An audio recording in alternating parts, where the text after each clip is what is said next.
orang sudah kenal Harakewa, tiba-tiba Harakewa down, turun, orang tidak tahu. Wah, kita juga malu-malu sekali lah. Bahwa keputusan yang paling tertinggi ya kita ikut musyawarah, ini keputusan musyawarah desa. Dan ini yang bisa membantu saya untuk saya bisa ambil kebijakan seperti kayak gini.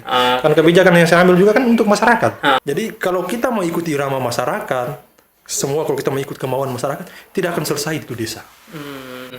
Karena saya harus urus banyak hal lagi. Kan ini kan kelompok-kelompok dalam tanda petik nih. Kalau saya ladenin juga saya buang-buang energi. Kita cuma butuh satu saja dari teman-teman polisi yang lain. Berani eksekusi tidak. Bahkan ada yang sampaikan bahwa kalau orang teknik itu kan fleksibel ya? Dia bisa bikin apa-apa saja jadi itu hebatnya orang teknik lah. Kalau kita mau jual Harakewa bahwa sejarah di Lembata ya orang Lembata sendiri yang tahu. Orang Lembata sendiri yang tahu ya. Dan sekarang jadi branding terkenal Tari Harakewa itu ya. Apakah setelah Pak Jokowi selesai ini dan desa masih ada atau tidak?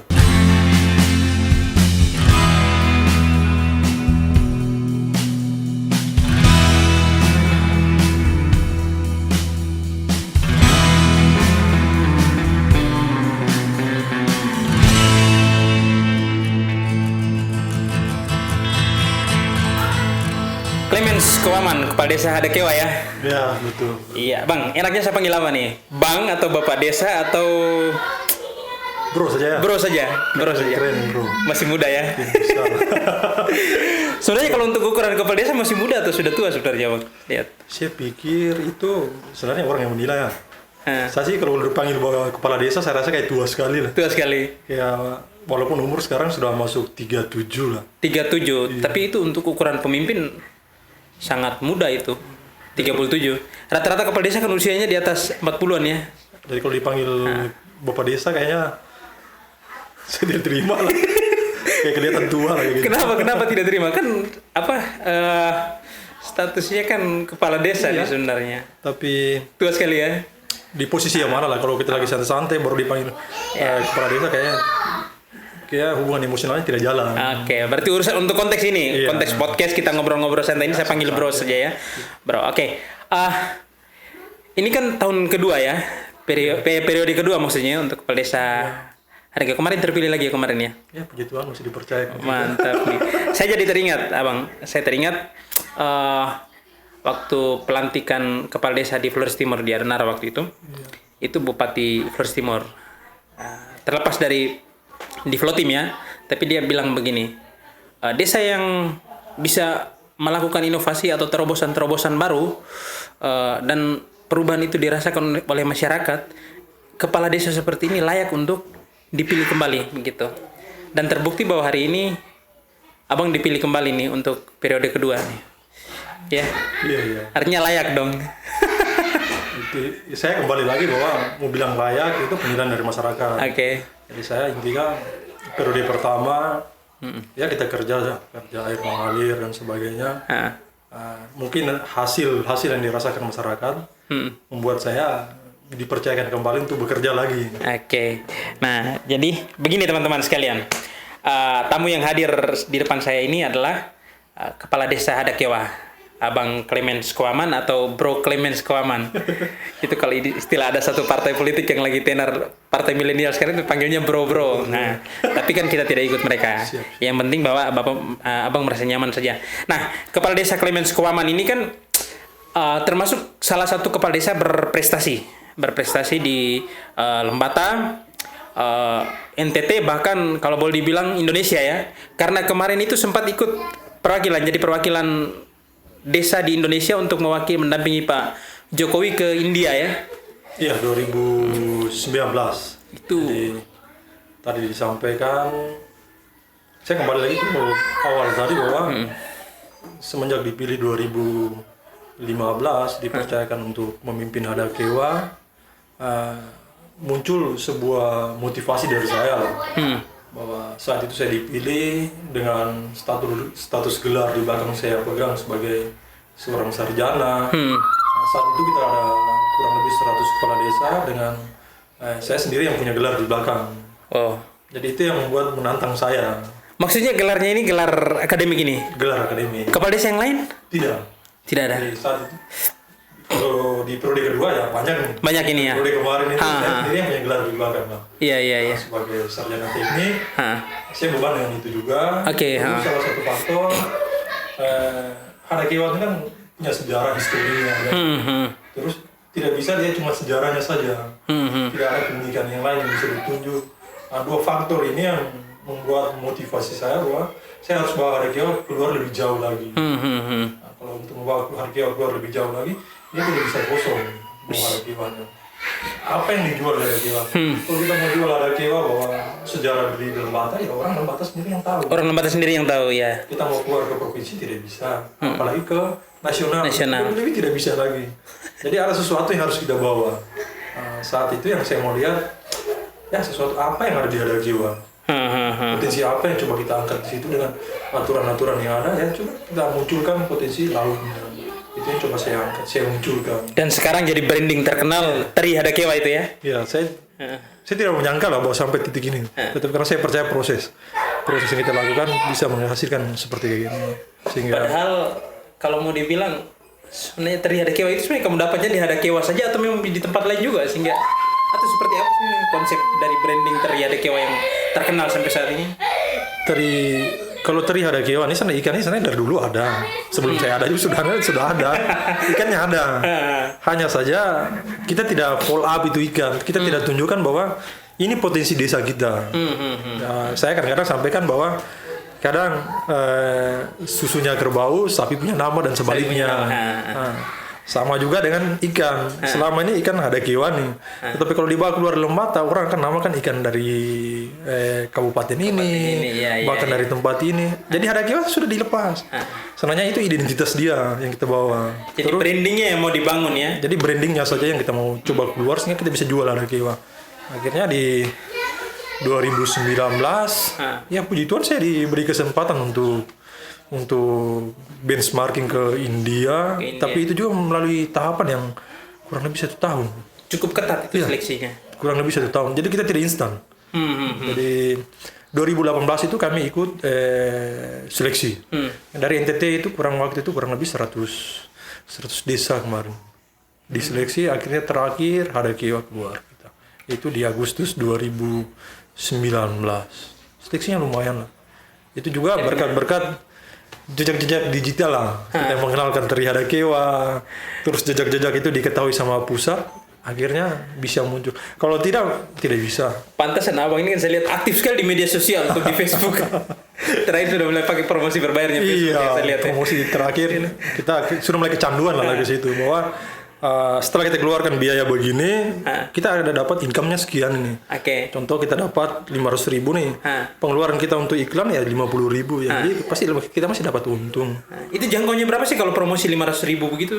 Jangkauannya lebih luas sih. Saya kemarin jangkauannya cuma kita pakai promosi di 100.000, kita pakai Facebook bisnis kemarin, kita 100.000, 120, paling tertinggi 150.000 kita pakai jangkauan di Lembata. Jadi kita pasang memang umur berapa, terus jangkauan di daerah mana, jadi targetnya ke siapa-siapa saja, orang yang cuma sekedar lihat atau bisa komen atau bisa order dan sebagainya, kita pasang memang lah. Impactnya cukup besar terhadap penjualan. Efeknya besar. Jadi kita 1 bulan terakhir Hada Kewa memang agak di atas lah. Itu berpengaruh terhadap penghasilan BUMDesnya ya. Pasti. Sambil diminum abang. Oh siap. Biar kita lebih relax. Tapi kembali lagi ke soal bagaimana transformasi desa menjadi desa digital yang sudah dipraktekkan Bapak Desa ya, sampai terkenal. Bagaimana tadi abang menceritakan bahwa ada beban ya, selain gelar di periode pertama hanya abang saja punya gelar pendidikan sarjana ya. Lalu yang kedua sejarah Hada Kewa. Hada Kewa ini kan punya sejarah yang sangat penting dari bagian dari perjuangan Lembata menjadi otonomi daerah baru di tahun 99 ya. Nah, 2 faktor ini yang membuat Anda terbebani. Menurut abang, beban ini berat tidak? Memikul beban seperti ini menjadi seorang kepala desa waktu itu? Iya.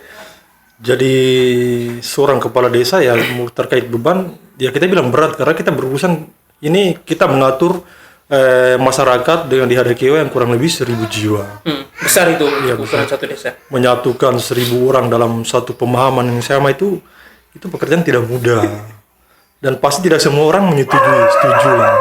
Ada yang pro, ada yang kontrak itu dan sebagainya. Tetapi saya nikmati, saya jalani saja. Bahwa ini panggilan, terus kepercayaan yang diberikan, tinggal saya buktikan saja. yang menilai kan nanti masyarakat. Sehingga saya kayak air yang mengalir. 2016 saya start kerja, mulai merubah birokrasinya dulu. Setelah itu saya kurang lebih 1 tahun itu di dalam birokrasi. Setelah birokrasi kita mulai keluar ke masyarakatnya, memanfaatkan potensi-potensi yang ada, kita coba follow up dia, kita kasih kenalkan ke publik dan sebagainya. Terus di samping itu dengan yang tadi dibilang historinya Hadakewa ini, bahwa dia mau dibilang Hadakewa kurang lebih Jakarta, Jogja lah, kota tua. Kota tua ya. Nah, dan saya tidak mau Hadakewa tuh kayak kota mati kayak gitu. Statusnya kan sama ya. Kalau dulu Indonesia merdeka waktu itu kan sempat Jogja jadi ibu kota negara kan. Lembata pun sama ya. Hadakewa dulu sempat jadi ibu kota kecamatan kalau tidak salah ya waktu ibu itu. Ibu kota sementara kemarin kan kabupaten di situ. Kabupaten sementara. Habis dipindahkan ke Lembang. Jadi Hadakewa ini kan kayak ditinggal. Kalau sudah dikasih tinggal kayak gini kan siapa mau urus? Siapa yang mau urus? Siapa yang mau perhatikan? Ya paling tidak kita di desa sendiri. Status lagi Hadakewa juga sebagai ibu kota kecamatan. Jadi semua beban ada di situ. Itu yang saya mau buktikan. Mau tunjuk bahwa oh ini Hadakewa. Dia punya branding, dia punya ciri khas. Sehingga pada saat kalau bicara Hadakewa, oh ya sejarah, dia punya branding ini, atau mungkin bicara Hadakewa, oh Tri Hadakewa. Sama kalau kita bicara di Kesare ketupat. Hadakewa ya Tri Hadakewa. Oh Hadakewa, oh pantainya, pariwisatanya.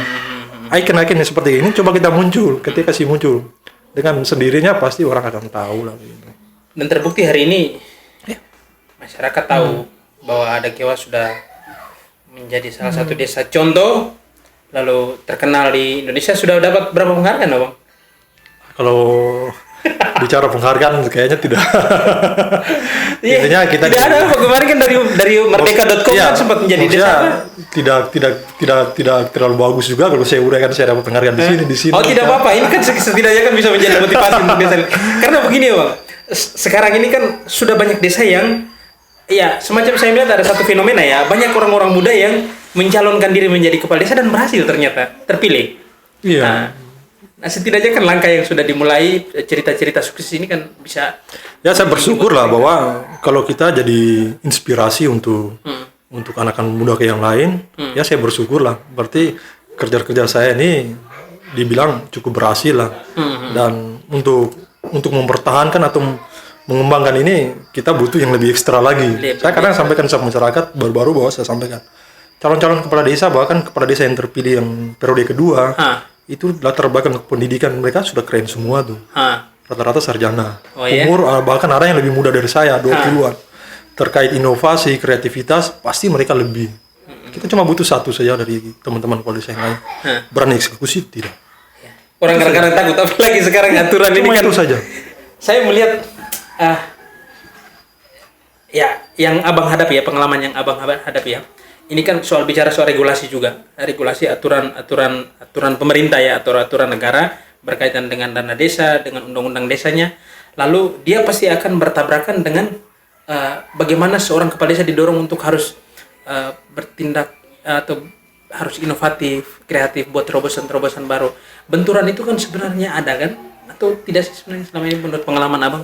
Kalau kita bekerja saya 6 tahun lah, tentunya kita mengikuti aturan regulasi dari atas. Regulasi kalau kita sudah ikuti saya pikir aman ya. Tetapi kadang-kadang ini kan kebijakan atau ada yang menjadi kebutuhan masyarakat, akhirnya dipayungi aturan tadi kita tidak bisa keluar. Maka saya bilang tadi kepala desa yang baru ini kan latar belakang pendidikan yang lain-lain itu sudah oke nih. Tinggal berani eksekusi atau tidak. Kadang kita berusaha, kita gunakan uang ini kan kita pakai strategi juga. Memindahkan porsi ini ke porsi sebelah dan sebagainya harus kita lakukan. Kalau tidak kita ikut lurus saja, saya rasa itu desa tidak bisa berkembang. Tidak bisa berkembang juga ya. Saya pastikan karena ini 6 tahun saya alami. Yang penting sesuai dengan regulasi begitu, sesuai dengan aturan. Kita berani berbuat, kita bisa benteng kita pembadan dulu. Kita berani benteng kita pembadan, sudah eksekusi. Jalan. Bahwa keputusan yang paling tertinggi ya kita ikut musyawarah, ini keputusan musyawarah desa. Dan ini yang bisa membantu saya untuk saya bisa ambil kebijakan seperti kayak gini. Karena kebijakan yang saya ambil juga kan untuk masyarakat desa saya.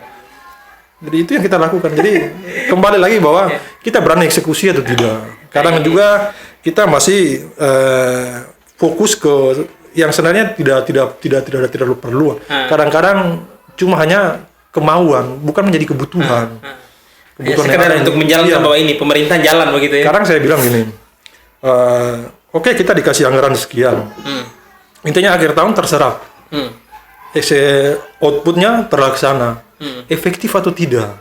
Kadang saya bilang teman-teman yang lain, dana desa ini kan kita sekarang ikut Pak Jokowi, punya program dana desa nih. Apakah setelah Pak Jokowi selesai ini dana desa masih ada atau tidak? Iya. Kalau berarti desa harus sudah mempersiapkan diri. Makanya saya bilang tadi, kita membangun desa ini kita harus bisnis. Tidak bisa tidak. Supaya kita bisa dapat income di luar dana desa ya. Kita investasi. Saya punya perencanaan bahwa saya harus melakukan investasi di Hadakewa. Sehingga pada saat 2024, seandainya Pak Jokowi ini tidak presiden lagi dan program dana desa ini kalau sudah tidak ada, desa itu bisa hidup atau tidak? Iya. Dan itu yang kita lakukan di Hadakewa. Dan saya berani bilang, setelah ini dana desa tidak ada, Hadakewa masih bisa hidup. Saya berani. Hidup. Iya. Karena di 2024 saya masih status kepala desa. Karena saya jabat sampai 2027. Wah, luar biasa itu nih. Kita berani sampaikan kayak gitu. Ini harus jadi contoh buat teman-teman. Iya, harus kayak begitu. Betul. Nah, Pak Desa, tidak hanya sekedar menjalankan roda pemerintahan ya di tingkat desa. Apa tantangan terbesar atau menurut Abang sulit tidak mengubah mindset masyarakat yang sebelumnya masih berpikir bahwa ya kita begini-begini saja dapat dana desa, habis itu ya paling untuk bangun infrastruktur, dapat dana desa untuk bantuan sosial. Tapi orang kan tidak pernah berpikir bagaimana desa ini bisa mendapatkan penghasilannya sendiri. Ini kita butuh untuk mengubah mindset masyarakat, kan tidak bisa Abang bergerak sendiri juga tuh. Jadi Hadakewa dengan jumlah penduduk kurang lebih 1.000 jiwa tadi saya sampaikan. Saya jadi sarjana itu, saya orang belum sampai 5 lah waktu 2010-9.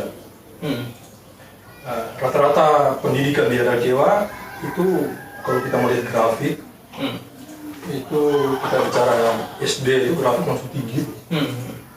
Pada saat SMA dia nggak turun. Sarjana saja itu itu rata gitu. Jadi saya pikir Abang Yusuf bisa tahu lah, seperti itu, bahwa membangun sebuah desa itu kita tidak punya potensi besar, tetapi kalau tidak disupport sama SDM itu juga tidak bisa. Pekerjaan paling terberat saya adalah merubah mindsetnya. Nah ini yang kita penasaran nih bagaimana? Merubah mindsetnya. Dinamikanya seperti apa di desa? Ya masyarakat ini kan kadang dia maunya instan, atau ya anggaran ini tahun apa impactnya terhadap mereka, apa dampak dalam waktu dekat begitu ya? Langsung maunya seperti gitu. Dia tidak pernah berpikir panjang. Sementara yang kita coba bangun Hadakewa, yang saya coba bangun Hadakewa kan sistemnya investasi. Jadi apa yang saya lakukan sekarang ini dampaknya 2, 3 atau 5 tahun ke depan. Itu yang kita lakukan. Jadi kalau kita mau ikuti irama masyarakat, semua kalau kita mau ikut kemauan masyarakat, tidak akan selesai itu desa. Pada saat kalau kita tidak ikut masyarakat, konflik akan terjadi. Pasti. Tidak mungkin tiap hari saya harus perhatikan Abang sendiri nih. Iya. Bantuan harus ke Abang, tahun ini ke Abang, tahun ini ke Abang, tahun depan juga ke Abang. Tidak mungkin. Terus yang lain kita tidak perhatikan. Pada saat saya geser pindah ke masyarakat lain, si Abang bilang, kok bantuan untuk mereka. Jadi saya mau rubah ini, sekarang kita mau rubah mindset mereka itu, membawa mereka dari pola pikir yang konsumtif, kita bawa ke produktif dulu. Konsumtif ini kan harapnya bantuan ya. Oh ya sudah, kita tidak bikin MCK, nanti pemerintah kasih.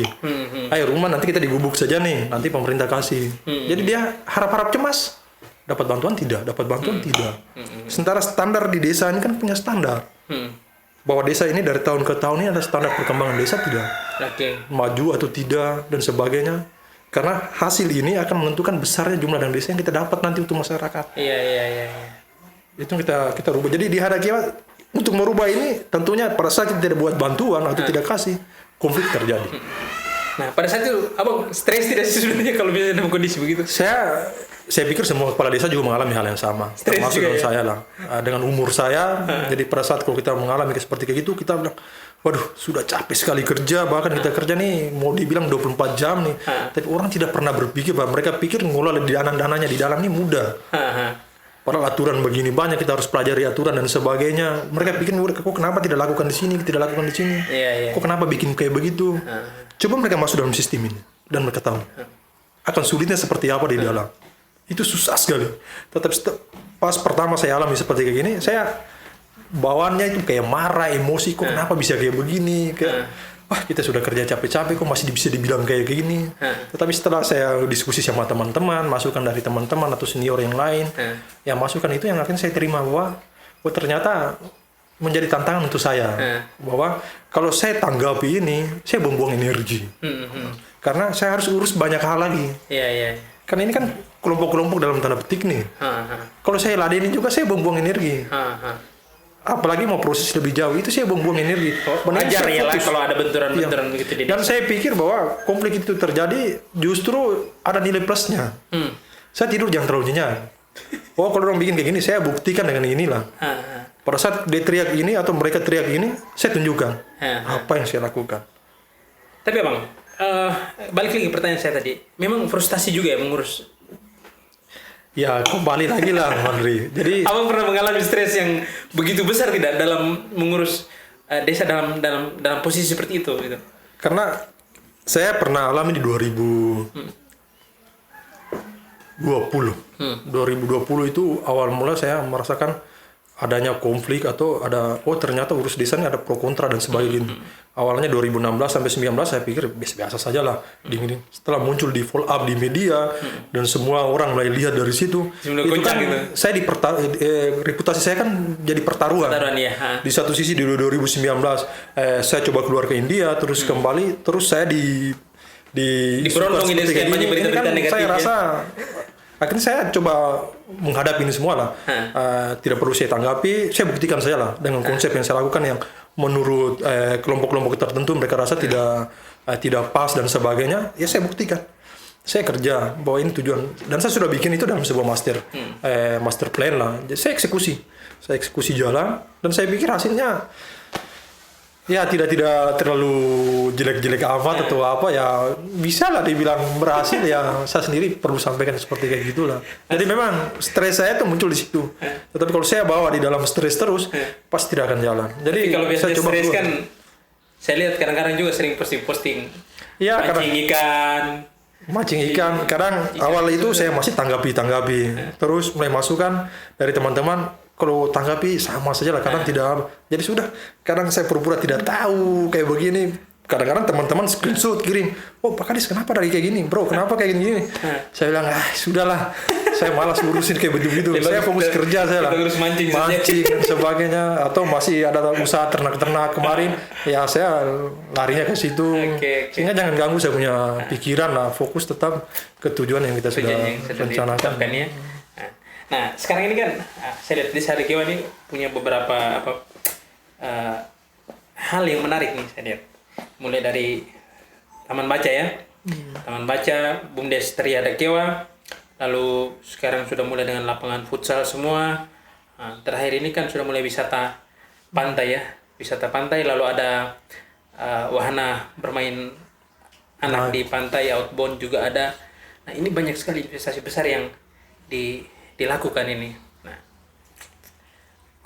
balik lagi seberapa yakin Abang bahwa ini bisa mendatangkan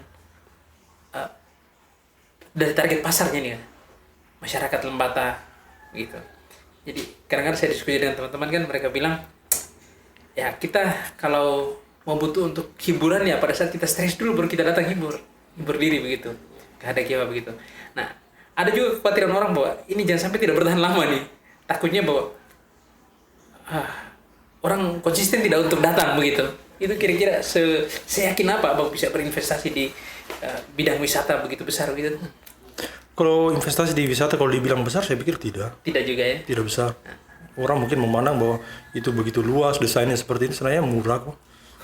Investasinya tidak semurah apa sih Abang?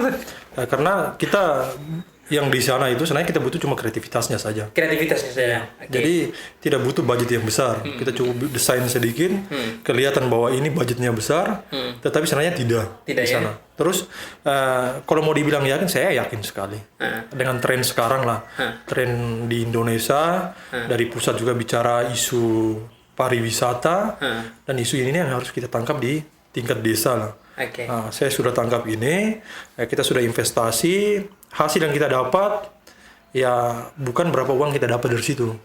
efek terhadap masyarakat seperti apa. Dan saya pikir di pariwisata dengan konsep di Lembata, saya coba keluar dari di Kesare atau mungkin kemarin di Waimatan atau di beberapa tempat, itu kita coba polis dengan berdiri dengan gaya sendiri lah. Itu kita sudah bisa mempekerjakan kurang lebih 25 tenaga kerja orang yang ada di dalam desa. Itu artinya sudah 25 kakak kita sudah bisa bantu. Dengan penghasilan kurang lebih 1 juta, saya pikir itu besar itu. 1 juta per 15 hari kerja. Iya. Hari yang lain kan mereka masih bisa gunakan untuk penghasilan saya yang pikir lain. Sudah bisa bantu di sini. Dan ini bulan Maret kan masuk 1 tahun. Memang baru umur jagung. Tetapi kita terus berusaha untuk memperbarui update tempat dan sebagainya, sehingga kekhawatiran dari teman-teman yang lain atau dari orang luar dan sebagainya, termasuk abang sendiri sampaikan tadi, itu bisa kita jawab. Bagaimana kita update itu tempat, terus kita polis, mungkin kita update-nya 3 bulan sekali atau 6 bulan. Kemarin kita buka belum ada wahana air nih, cuma bahan dan sebagainya. Lewat 6 bulan kita tambah kayak sub. Terus nanti kita siap lagi, kita munculkan lagi nanti banana boat. Terus setelah itu apa? Itu kan terus kita berpikir terus. Bahkan yang terbaru sekarang, bocoran sedikit lah. Tidak apa-apa. Santai di sini. Silakan promosi saja, ini ruang bebas untuk kamu. Bocoran terbaru sekarang kan areal bagian atas kan kita menjadikan agrowisata, tapi desainnya masih kita agak coba keluar dari yang ada di Lembata lah, yang lagi beberapa tempat yang jalan, kita coba hadir sendirilah dengan desain baru. Nanti kita padukan. Nanti itu akan kita coba jalan tahun ini atau lanjutan sampai tahun depan, sehingga perubahan-perubahan itu terjadi. Tetapi kalau kita tetap kekhawatiran yang abang sampaikan tadi, memang bisa terjadi. Bisa terjadi ya? Bisa terjadi. Kan orang akan bosan. Apalagi dengan era transformasi digital sekarang, masa saya cuma foto dengan yang gitu-gitu saja. Iya. Pasti dia bosan, mau ke sana untuk apa? Jadi kita melakukan pembaruan terus diikuti dengan marketingnya, pemasarannya seperti apa. Jadi kuncinya sebenarnya di pemasaran, cara memasarkan sebaik supaya menarik nih. Ini pisang goreng bisa dibuat orang. Pisang goreng bisa rasa emas kalau kita lihat di media sosial ya. Kan begitu sekarang. Jadi saya tetap optimis. Saya harus tetap optimis bahwa apalagi ini periode kedua, masih 6 tahun nih. Saya bertanggung jawab kurang lebih 6 tahun untuk menjaga bahwa pariwisata ini tetap stabil. Itu seperti apa. Dan kita mau masuk 1 tahun, ada peningkatan yang terjadi? Ada ya? Luar biasa sekali nih. Nah, abang, sekarang sudah mulai sering memanfaatkan media digital ya, terutama media sosial untuk melakukan promosi ya.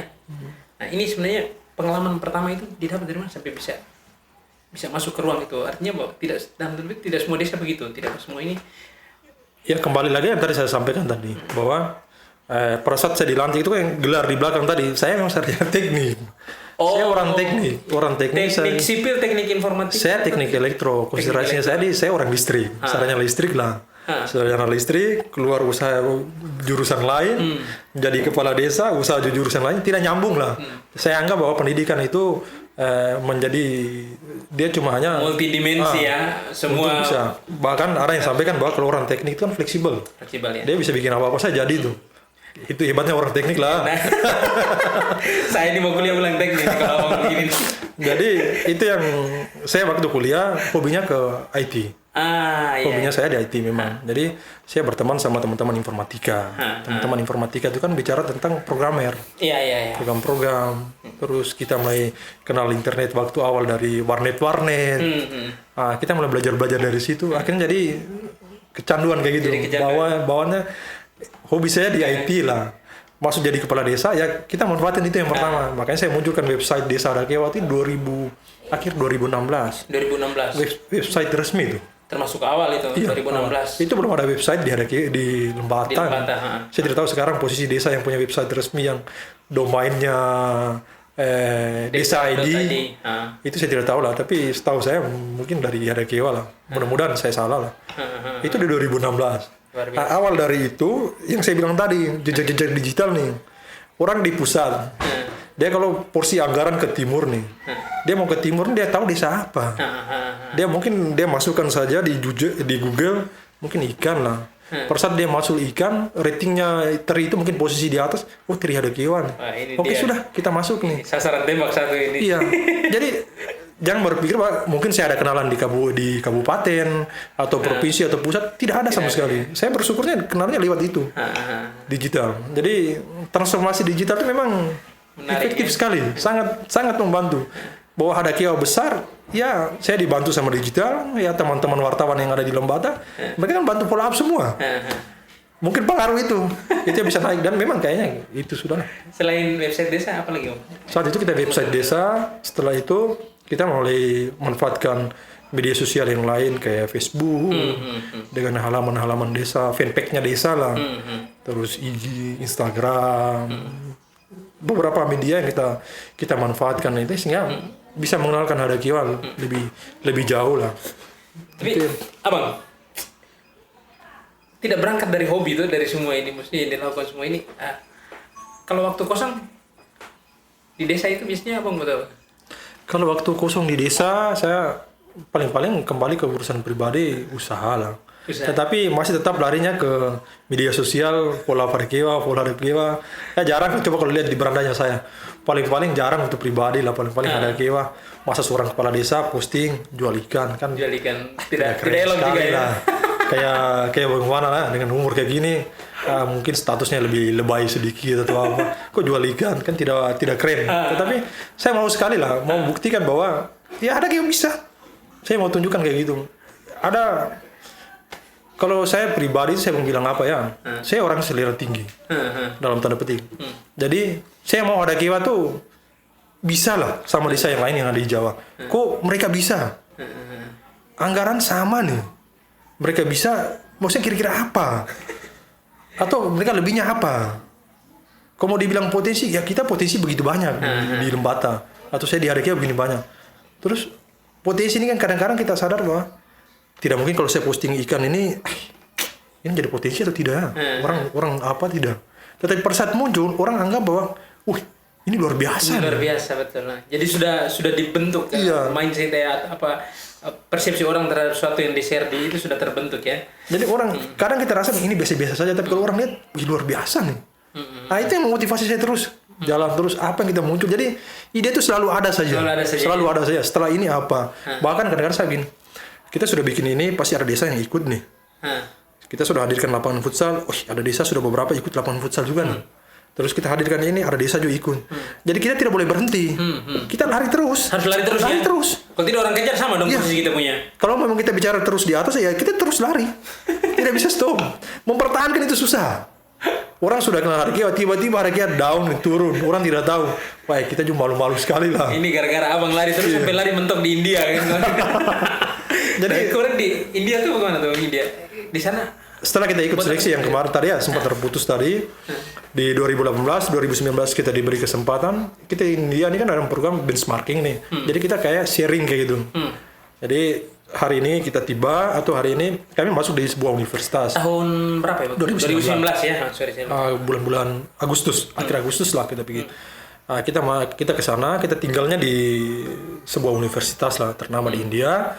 Terus pada saat kita mau ke desa, kunjungan ke desa, kita diberi gambaran sama profnya mereka, dosen lah di sana. Sampaikan bahwa, besok kita rencana visitnya ke desa ini.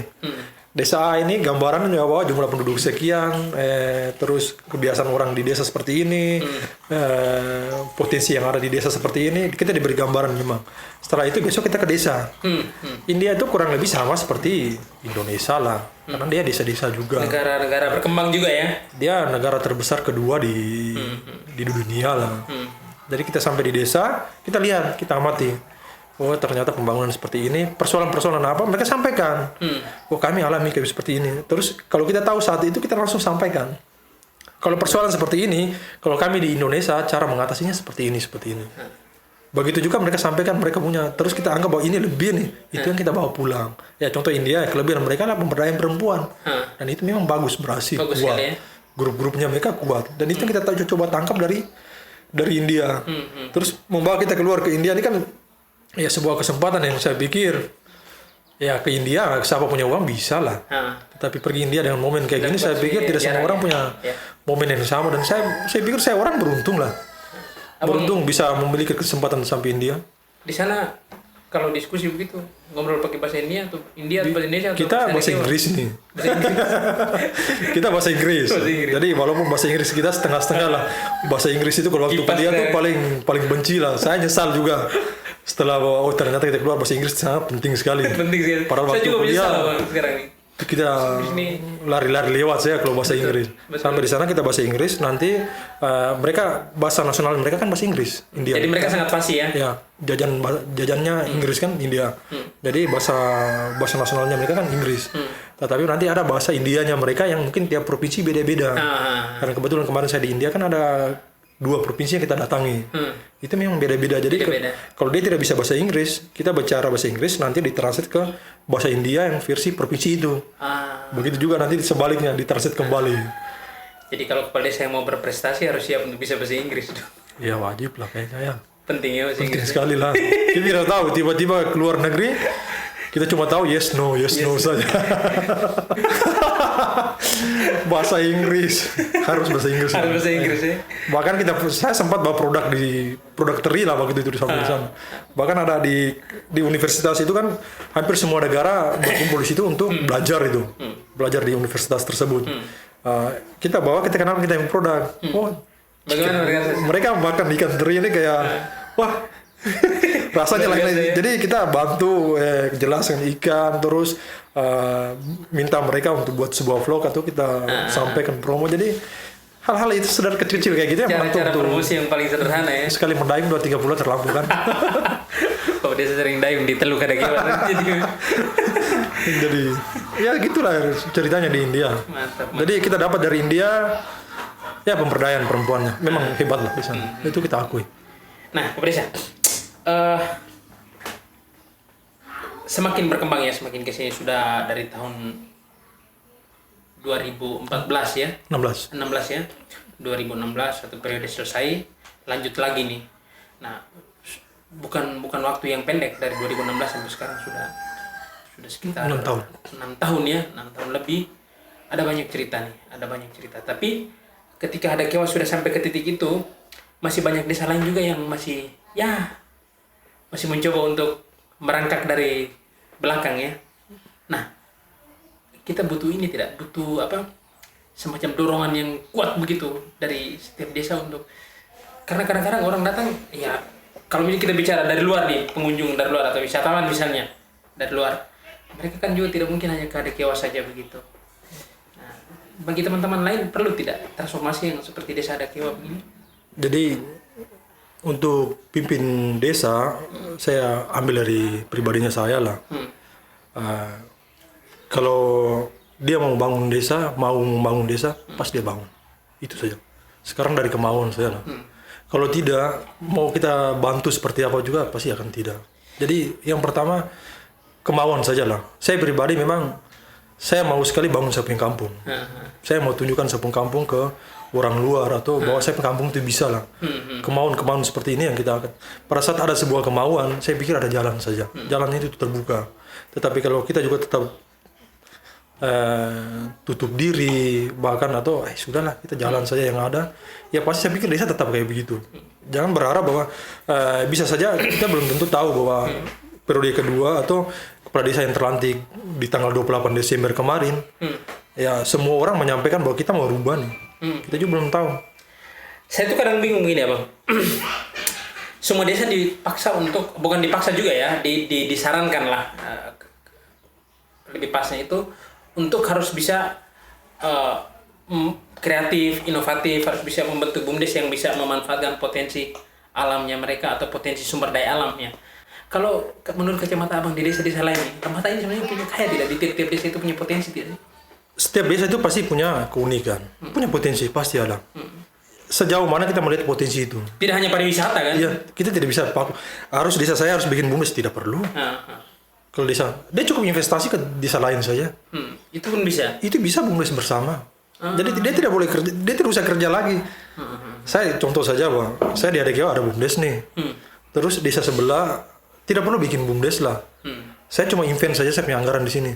Berapa persen yang saya dapat? Itu pun bisa? Bisa. Tapi kalau semua desa kejar BUMDes, memang disarankan seperti kayak gitu. Tetapi kalau memang potensi desa kita tidak memungkinkan, untuk apa kita paksa? Akhirnya cuma formalitas. Kita cuma bentuk, terus itu launching produk, selesai. Kita jalan. tahun depan launching lagi, atau kita investasi nih, atau tahun depan penyertaan modal masuk. Tapi arahnya ke kemana? Tidak ada. Jadi saya kalau mau bilang santai ya kita invest saja. Saya simpan 500 juta di desa nih atau di desa Hadakewa nih. Kita bikin MOU-nya. ADRT-nya mungkin kita muat dan sebagainya, memuat semua perjanjian kerjasama kita. Berapa persen yang kita dapat? Dia tiap tanpa kerja kan dia dapat penghasilan desa dari BUMDes bersama tadi. Daripada kita harus paksa bentuk, terus tidak disupport sama SDM yang ada, akhirnya pincang bahkan lumpuh. Apalagi kita ngomong BUMDes ini kan ngomong terkait bisnis. Jadi bisnis ini kan kadang-kadang kalau baik ya dia naik, tapi kalau dalam hal yang tidak pasti akan jatuh seperti kayak gitu. Terus kalau potensi ini juga, saya pikir semua desa punya potensi lah. Hanya sejauh mana yang kita lihat dan kita coba full abu lah. Kita tunjukkan. Kan kadang-kadang kita lihat seperti yang saya bilang tadi. Ikan ini kan pasti biasa-biasa saja. Kita belum tunjukkan, kita sudah pesimis. Ya coba tunjuk dengan cara kita lah. Butuh kreativitas, apalagi yang sekarang kita bilang anak-anak muda sekarang sudah makin banyak nih. Butuh sentuhan tambahan ya. Jadi cukup sentuh dia sedikit, tapi efeknya besar, lakukan jalan. Memang tidak butuh waktu singkat. Mengenalkan Hadakewa itu kita butuh dari 2017. 6 tahun. Jadi saya 2016 birokrasi, setelah itu akhir 2017 saya munculkan terinya. Itu butuh waktu sampai 2019 baru muncul itu. Menjadi pertanyaan apakah orang bisa bertahan kurang lebih 2-3 tahun ini dengan persoalan orang tidak pernah tahu persoalan ini. Orang cuma tahu ujungnya Hadakewa yang sekarang sudah jadi nih. Orang tidak pernah ikut perjalanan. Orang tidak pernah tahu bahwa jatuhnya seperti apa, bangunnya seperti apa. Dari sini berdarah kita bicara bang, promo ikan ini kita aul-aul. Weh, Pak Kades datang, iya abang satu nih, Pak satu nih, free semua. Kita ambil produk dari bahan baku dari masyarakat, kita beli. Orang tidak pernah tahu biaya promosinya berapa. Jadi orang cuma kenal sekarang itu buat tari Hadakewa, itu kan dia di ujungnya hasilnya. Syukur dia berhasil. Tetapi kalau kemarin gagal, menjadi bulan-bulanan saya nanti. Makanya saya tetap biar di depan sekeras apapun juga saya tabrak jalan terus. Dan itu memang harus begitu ya. Memang saya bilang tadi itu kita punya anggaran, kita berani eksekusi tidak, itu saja. Karena kita takut itu yang justru kreativitas kita juga tidak jalan. Kan, anggaran saya mau begini, nanti aturan kayak gini, nanti saya dibilang makan uang dan sebagainya. Ya intinya kita tidak makan uang. Kalau kita tidak makan uang ya sudah kita buktikan seperti apa. Orang turun audit ya uangnya lari ke sini, saya tidak pernah bikin apa-apa juga. Tidak mungkin tim penyidik juga mau tahan orang sembarang-sembarang juga. Tinggal itu saja lah saya pikir. Jadi tidak usah yang lain-lain lagi. Kalau mau ya dia tunjuk. Potensi tetap ada di desa. Setiap desa itu kan punya keunikan masing-masing. Abang, 6 tahun bersama Desa Hadakewa, kalau bicara soal potensi, bagaimana pengembangan pasar sudah clear ya. Nah pertanyaan saya itu, realitasnya sekarang itu masyarakat bagaimana? Masyarakat tetap, apalagi sekarang baru habis pemilihan, kotak-kotak pasti tetap jalan. Tugasnya saya untuk menyatukan bahwa semua keputusan, semua kebijakan yang saya ambil tidak semua setuju. Tetapi ini dengan resiko terkecil yang saya ambil. Itu yang kita lakukan. Jadi jangan berharap bahwa kita putuskan ini semua setuju, tidak mungkin. Tetapi sekarang ini keputusan dengan resiko terkecil dan kita buktikan. Bahwa bisa bisa buktikan. Kenapa itu kayak contoh pariwisata, saya kawal habis-habis. Pariwisata ini karena kita bicara. Pengelola pariwisata ini teman-teman di grup saya yang lain dan sebagainya juga tahu lah bahwa Hadakewa mungkin faktor SDM mempengaruhi. Faktor SDM mempengaruhi sehingga manajemen dan sebagainya ini kan masih lemah. Jadi saya backup terus, bantu terus. Karena saya mau buktikan bahwa mereka juga bisa. Jadi ada sharing knowledge-nya di situ ya. Kita saya selalu backup terus. Sekarang mungkin abang mereka ke Hadakewa, Kadesnya di mana? Mungkin di pariwisata dan sebagainya. Karena saya mau pastikan bahwa semua berjalannya dengan baik. Kalau saya mau instan kan saya tinggal bawa orang luar saja. Masuk, dia kerja. Terus saya punya anak-anak bagaimana? Saya punya masyarakat seperti apa? Jadi saya berikan mereka waktu. Kadang butuh proses yang cepat, ada juga butuh proses yang lama. Tetapi saya tetap jalan nih. Saya tunjukkan semua jalan seperti kayak gitulah. Sehingga di prode baru ini saya pikir kurang lebih 1 tahun. Saya pikir mereka sudah bisa siap lah. Untuk siap saya lepas untuk bisa menjalankan potensi yang ada. Terus dengan beberapa unit yang ada di Hadakewa sekarang kan 3 unit di BUMDes. Saya pikir itu bisa jalan lah. Apa mimpi untuk Hadakewa 5 atau 10 tahun ke depan gitu? Ya, Dari dasar yang abang letakkan hari ini. dari dasar yang saya letakkan sekarang, tentunya ada Kewa kalau fondasinya bagus, dia akan mampu memikul bangunan atau rumah yang nanti saya bangun di periode kedua.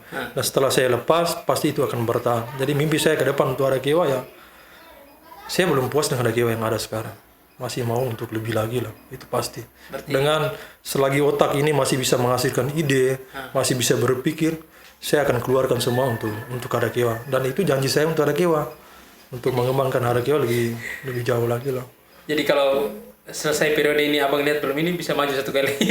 Saya 2 periode pasti. Pasti 2 periode. Saya sudah finalkan. Saya 2 periode. Periode berikutnya Protes, ya nanti abang pegang saya punya kata-kata ini.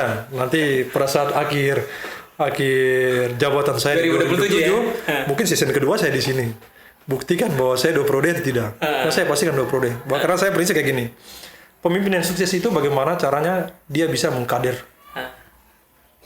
Dan itu kalau saya berani, saya bisa lakukan, saya anggap bahwa saya sukses untuk jadi seorang pemimpin. Tapi itu regulasi bisa kan kalau pada 3 periode? Ya kalau 1 periode terlalu cepat lah. Terlalu cepat. Kalau 2 periode pas. 3 periode terlalu lama lah. 3 periode terlalu lama. 18 tahun, orang masyarakat lihat kita bosan. Bosan juga ya. 2 kayaknya pas. 2 pas ya. Yang penting dasarnya harus kuat supaya Kita sudah letakkan sekarang lah. Jadi ada Kewa ke depan saya pikir untuk goyang susah lah. Karena nanti kader yang saya siapkan juga minimal saya bawa dia dari sekarang nih.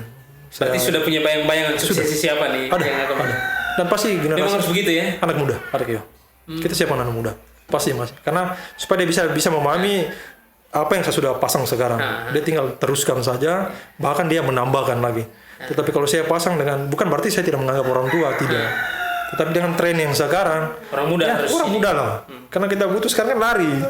Kalau tidak lari nanti orang dapat harga selesai, harga tidak bisa. Jadi itu mimpi saya besar bahwa membawa harga lebih. Dan di satu lagi bahwa setelah saya investasi begini besar, saya mau tunjukkan bahwa ya anggaran dari atas mungkin ada Kewa akan pending dulu lah untuk ADD. Kalau berhasil ya. Alokasi ADD ya.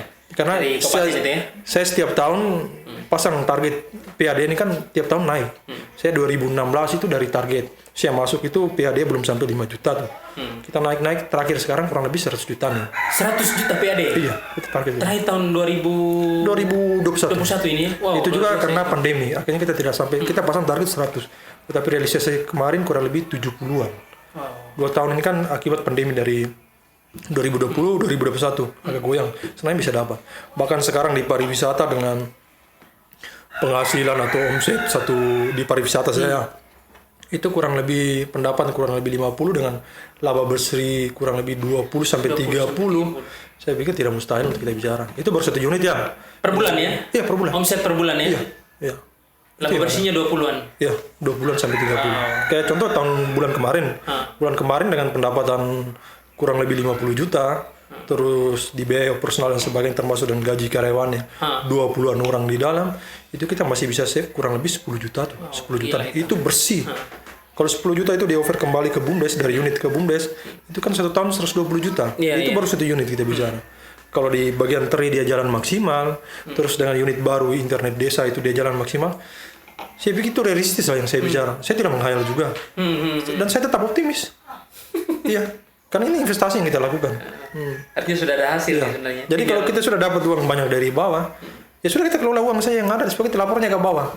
Kan bisa gaji kepala desa sekarang kan mungkin 2 juta 100 lah. Iya. Itu kan sumbernya dari ADD, regulasi aturan sudah mau. Tapi tambahan penghasilan kepala desa kan dari PAD. Jadi jangan kaget kalau kepala desa gajinya 5 juta. Kan PAD-nya besar. Iya. Saya punya pertanyaan satu nih. Desa dituntut untuk harus bisa berbisnis ya, artinya bahwa dalam konteks BUMDes ya. Apakah itu membutuhkan seorang kepala desa yang harus punya otak bisnis juga sih atau tidak? Tidak perlu. Gitu. Ya mungkin latar belakang saya adalah wirausaha, sehingga saya harus bawanya seperti itu. Saya tidak tahu kalau yang lain. Tapi apa jadinya kalau misalnya seorang yang tidak punya latar belakang wirausaha hanya sebatas menjalankan regulasi? Karena kita bicara BUMDes ini kan bicara terkait profit sama benefitnya. Kita bicara profit ya kita bicara terkait keuntungan bisnis lah. Ya benefitnya, efeknya dari BUMDes, sosialnya untuk masyarakat apa. Jadi BUMDes ini kan sama kayak BUMN. badan usaha milik negara nih, ya mungkin ada Garuda dan sebagainya yang lain-lain, itu kan bicara bisnis juga, mendapatkan. Karena desa dilarang untuk berbisnis, makanya hadirnya BUMDes di situ. Berarti minimal pengelola BUMDes ini otak harus bisnis juga kalau kepala desanya. Naluri bisnisnya harus ada, sehingga dia bisa mengelola potensi atau bisa potensi yang ada dia mampu munculkan atau pasarkan atau marketingnya seperti apa, cara pasarkan seperti apa itu pasti. Dan itu masih susah ya secara di Harakiwa. Betul, serius sampai saat ini. Sampai saat ini ya. Kalau saya dapat satu bisa otak bisnis, kayaknya keren tuh. Itu kerja abang dari muda ya. Karena kita dulu kita tiap bulan dapat berapa nih dari BUMDes atau tutup buku dapat berapa nih. Kita tidak perlu bantu pikir lah. Kita ini fokus ya. Kita modalnya kurang nih, Pak Kades, mungkin tahun ini kita ajukan proposal, kita siap bangun bisnis ini atau kita rencana kerja tahun depan seperti ini butuh anggaran 100-200. Kita berani investasi. Karena hasilnya jelas. Dan itu memang masih susah. Dan kita berharap yang anak-anak muda yang ada atau contoh di Harakiwa lah. Saya berharap anak-anak muda yang kembali kuliah, dia pergi kuliah, dia banyak curi ilmu di luar lah. Jangan hanya cuma sekedar sana terus duduk-duduk kalau ada minum kita minum dan sebagainya. Dia di contoh saya di Jakarta dengan Harakiwa sama lah. Kebiasaan di sana di Harakiwa dia bawa sampai ke Jakarta, akhirnya pulang kita tidak bisa berharap banyak. Minimal dia pulang dia angkat adik-adik yang lain atau anak-anak muda yang lain di Harakiwa keluar dari kebiasaan mereka. Kalau bisa itu terjadi, saya pikir urus BUMDesnya mudah. Orang-orang bisnis saya lah. Cari sekarang kan kayak contoh abang mau bisnis nih, pasti ajukan kredit di bank. Butuh kredit terus harus cicil tiap bulan. Ini kan modal ada nih, kita desa kasih nih. Berbisnis sudah. Itu yang kadang-kadang orang tidak paham sampai di situ. Padahal dia tidak pernah cicil. Dia cukup dapat uang 50 juta, kembangkan sudah. Kan sama. Kita kredit di bank dengan kur 50 juta, 20 juta, kita usaha nih. Intinya Pak, dari 20 juta itu dia bisa berkembang.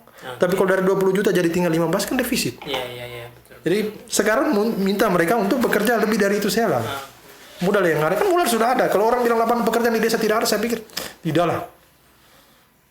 Jadi pulang jadi status sarjana dan sebagainya pulang di desa saja lah. Lapangan kerja ada kita. Balik ke desa kita kerja di desa ya. Bangun komunikasi saya dan kepala desa saya pikir bisa lah kalau dibangun komunikasi.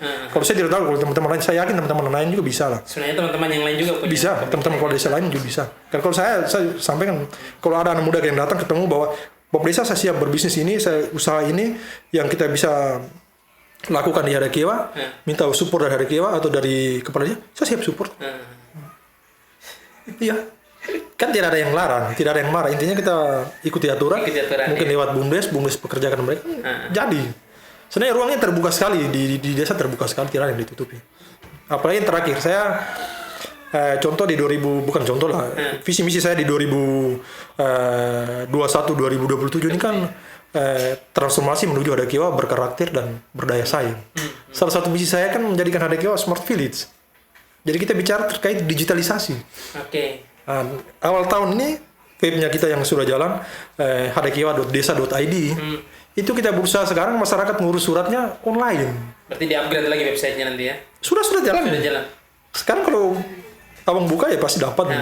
Jadi harakiwa.desa.id nanti lihat di situ. Nanti masyarakat bisa login ngurus suratnya di situ. Jadi tidak perlu jauh-jauh lagi. Atau tidak perlu datang ke ini. Yang penting pintar main internet, pintar buka. Bahkan nanti anggaran juga kita akan kasih masuk. Nanti anggaran 2022 itu nanti kita kasih masuk di website di situ. Di website. Jadi masyarakat bisa akses. Jadi transparansi itu kita lakukan semua dengan manfaatkan ini. Terus terkait pengurusan penjualan atau laporan keuangan BUMDes ya. Itu juga kita munculkan semua di situ nanti. Di tahun. Jadi kita awal tahun kita mulai munculkan smart village-nya Harakiwa. Nanti kita berusaha mudah-mudahan tidak ada hambatan, kita bisa disiapkan fasilitas semua. Setelah itu kita minta bupati launching lah. Launching di Harakiwa. Termasuk kalau datang nanti ada di kantor desa nanti ada semacam ATM lah. Tapi nanti dia jadi anjungan tunai desa. Nanti masyarakat login dia punya user apa, paspor apa, nanti muncul dilihat, oh ya bikin surat ini, dia sendiri yang keluarkan surat. Tinggal ketik nama apa semua, nik dia keluarkan. Jadi kita bicara data sudah. Jadi masyarakat bisa lihat, oh ya bantuan untuk BLT berapa orang nih, siapa-siapa yang dapat, semua orang bisa akses dia. Bisa lihat bebas. Menarik itu ya. Yang kita kasih lah nanti. Wow. Ini apa? Kalau setelah periode kedua berhenti ini ada rencana mau berbisnis atau memang mau naik ke jenjang politik yang lebih tinggi lagi? Ke depan ini kalau saya makanya bicara saya di depan saya bilang misteri lah. Misteri. Depan. Tapi pasti ada dong sedikit punya bayangan ke arah sana begitu. Kalau ada saya ya kita punya impian ada, tetapi kita kan tidak tahu seperti apa. Itu nanti baru diputuskan lah ya. Saya juga tidak pernah berpikir bahwa saya jadi kepala desa. Oh begitu. Kan saya tidak tahu juga. Nanti ya 10-15 tahun ke depan saya tidak pernah berpikir bahwa saya jadi bupati nih. Kita kan tidak tahu. Tapi kalau ada yang berharap seperti itu ya itu kita anggap sebagai doa lah. Saya amin-aminkan saja lah. Saya amin-aminkan saja. Intinya saya terus bekerja, membuktikan bahwa kita bisa lah. Atau anak muda bisa lah. Saya maunya kayak gitu, anak-anak muda keren lah ya. Karena anak muda Lembata kan lebih kreatif banyak. Iya, hebat-hebat semua. Hebat-hebat semua. Sekarang kan tinggal ruang. Ada banyak contoh anak muda Lembata yang kreatif ya. Kayak hebat semua, saya bilang. Ada Aldino Purwanto, Sinias Muda Lembata. Oh iya, teman saya juga lah. Teman juga ya. Itu orang hebat-hebat. Mereka juga bantu saya untuk bola baru. Bahkan kemarin lomba terakhir kita di Bank NTT 150 juta belum dapat komisi tuh kayaknya. Hadiah 150 juta kemarin tuh. Utang project nih. Itu kan berkat salah satu videonya kreativitasnya dari mereka. Ya. Saya iri. Itu tahu petik. Mereka bisa kenapa kita tidak bisa? Seharusnya anak-anak muda kita juga bisa ya. Dia bisa. Maksudnya mereka bisa kenapa kita tidak bisa? Jadi kayaknya kita masing-masing punya kelebihan ini. Tinggal kalau Pak Jokowi bilang kan kolaborasi ya. Jadi anak-anak muda saya pikir itu bisa. Dorang hebat-hebat, tinggal ruang. Ruang saja yang belum lah mungkin. Atau kayaknya kalau yang seniman ini kan dia butuhnya kan dia bebas. Jadi kalau mau ikat mereka kan susah. Jadi lepas mereka ekspor saja mereka punya talenta. Saya pikir Lembata bisa dijual lah. Iya. Abang, terakhir apa pesan abang untuk kepala desa baru di Lembata ya? Dalam urusan ketika kita bicara soal bagaimana transformasi desa menjadi desa yang ya sukses lah, desa yang punya inovatif atau punya produk unggulan, berhasil mengangkat produk unggulannya. Pesannya apa sih? Saya minta sedikit. Ya kalau mau dibilang pesan, ya anggap saya juga kepala desa senior juga lah. Siap. Karena salah satu periode itu. Oh iya. Kan saya bilang tadi di awal tadi, legitimasinya itu sudah di awal tadi. Jadi kalau yang sukses itu berarti dia layak terpilih kembali. Nah ini sebenarnya. Pengakuan publik ya. Pengakuan publik. Jadi untuk teman-teman kepala desa yang lain, saya pikir kewenangan itu sudah ada diberi. Kita diberi undang-undang kewenangan melalui Undang-Undang Desa Nomor 6 2014. Bagaimana desa menjadi negara terkecil atau negara mini bebas. Dulunya desa sebagai objek, tetapi sekarang dia juga jadi subjek, bahkan dan objek dia merencanakan, dia juga yang melaksanakan. Manfaatin itu sebaik-baik mungkin lah, bahwa kewenangan sudah dikasih. Jadi sekarang tinggal follow up atau ekspor itu desa habis-habisan lah. Potensi yang ada di desa tunjukkan. Jangan berpikir bahwa kita ini terlalu jauh tinggal di sini. Sekarang saya melihat bahwa saya sampaikan bahwa saya kadang-kadang itu melihat masalah itu jadi peluang. Tapi kadang kita terbalik. Kita melihat peluang itu jadi masalah. Jadi masalah, itu yang salah ya? Iya. Kadang kita melihat, desa saya ini punya potensi, punya kemiri begini banyak. Tapi kendalanya saya itu mobil tidak ada kayak begini, akhirnya jadi masalah. Padahal ada peluang nih. Jadi dengan anggaran yang sudah ada, sudah besar, berani berkreativitas, berani keluar lah. Berani keluar dari itu. Yakin bahwa intinya kita tidak ambil uang, kita tidak mencuri uang masyarakat, lakukan ya? Bisa. Ya, dan bisa, kita yakin pasti semua kepala desa di Lembata, Flores Timur bisa ya Bang ya? Bisa sekali lah. Untuk kepala desa sahabat, kepala desa yang mau datang makan uang untuk masuk penjara, tidak mungkin. Tidak kepala desa punya cita-cita bahwa mau jadi kepala desa untuk ambil uang dan masuk penjara, tidak ada lah. Orang kita mau bebas, apalagi umur kita kayak begini. Tapi saya kayak begini dengan umur, kemarin saya jadi kepala desa di umur 28. Kita masa mau pertaruhkan masuk jadi pakai rompi kuning, tidak mau lah. Jadi kita tinggal saja benteng diri, manfaatkan peluang yang ada, kewenangan yang ada, potensi yang di desa besar. Terus saya ajak juga bahwa mari kita kolaborasi sama-sama. Kolaborasi ya? Iya. Sharing, diskusi antar kepala desa penting ya? Kalau mau jalan cepat sendiri. Wow. Tapi kalau mau jalan jauh, kita sama-sama. Kalau mau jalan cepat sendiri, kalau mau jalan jauh, ayo kita sama-sama kolaborasi ya. Itu pasti kita jalan lebih jauh lagi lah. Kalau mau sendiri susah. Bukan saya mau bicara lebih jauh atau lebih tinggi atau mau dibilang sombong dan sebagainya, tidak. Tetapi dengan koneksi yang ada, pasti kita bantu. Saya alami kurang lebih 6 tahun ini di Lembata, kurang terbuka saja lah. Antar kepala desa. Iya. Bahkan kadang-kadang saya kayak kemarin terakhir kita diundang ke Kupang lah, kemarin terakhir bulan kemarin sebelum di Desember lah, awal Desember. Kita diundang untuk kasih materi di Kabupaten Kupang. Ya di tempat lain membutuhkan kita. Kita bisa berbagi ke tempat lain tuh. Kenapa kita tidak bisa Kenapa tidak di Lembata ya? Sekarang apakah teman-teman mau atau tidak? Kadang-kadang gengsi itu masih terbawa. Itu jujur saya sampaikan. Tanggalkan semua itu ya? Iya. Kalau kita bawa itu pasti, kadang-kadang masa saya mengundang dia dengan umur kayak gini datang mau kasih materi kan, tidaklah. Tetapi saya akan menjaga. Pada saat pembicaraan saya akan jaga posisi lah. Bahwa ini posisi kita sebagai kepala desa seperti apa yang perlu saya sampaikan. Kita datang bukan untuk ajar, tidak. Kita sama-sama berkolaborasi. Kadang bisa saja ide itu muncul dari orang lain. Dengan datang dia melihat desa, oh ternyata desa seperti itu. Terjadi di kemarin Kabupaten Kupang. Setelah saya muncul, kita ke tempat destinasinya mereka, saya tunjuk beberapa spot dan sebagainya, baru akhirnya mereka kaget. Wah, kita uang di dana, uang di Bumdes begini besar. Coba kemarin kita eksekusi kayak gini pasti sudah jadi. Jadi mereka mulai terbuka muncul. Bukan berarti kita pintar sekali, tidak. Dengan referensi yang ada ya kita bagi. Jadi itu juga saya berharap di Lembata seperti kayak gini. Kalau kita diberi panggung ya pastilah. Panggungnya juga hari ini kita sama-sama dengan Abang juga kita duduk diskusi lah. Kita berbagi untuk semua lah.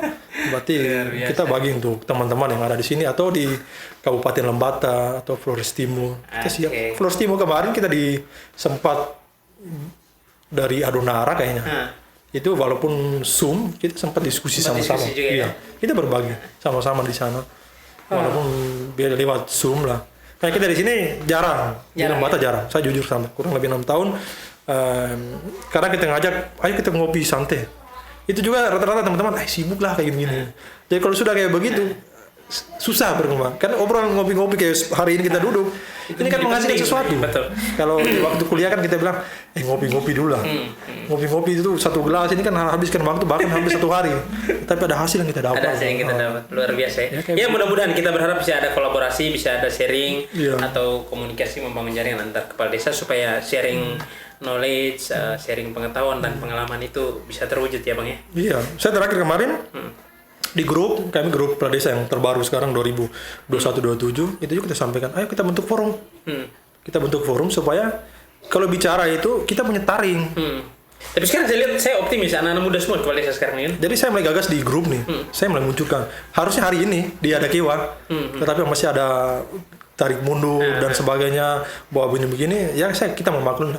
Tapi inisiatif itu saya sudah mulai munculkan supaya kita kumpul, supaya ada sebuah kebijakan yang memang betul-betul kita mau golkan itu kita satu suara. 144 desa yang di Lembata sama-sama bisa bicara. Tapi kalau satu kepala desa saja tidak bisa dapat apa-apa. Dia tidak bisa. Walaupun hebat bagaimana juga kayaknya agak susah.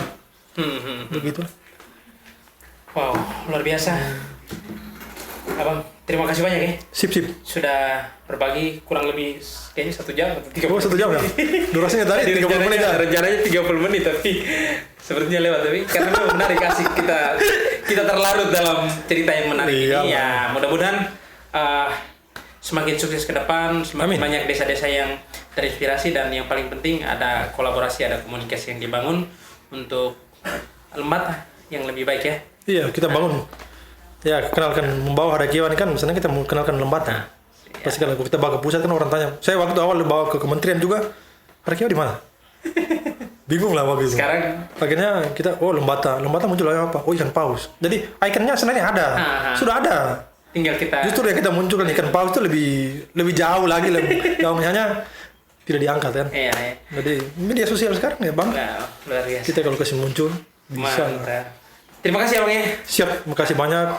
Dan teman-teman sekalian, demikian obrolan santai, ringan, agak sedikit padat dengan Kepala Desa Adakewa, Clemens Koaman.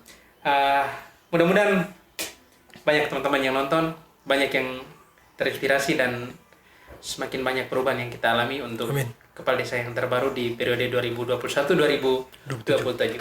Sampai jumpa.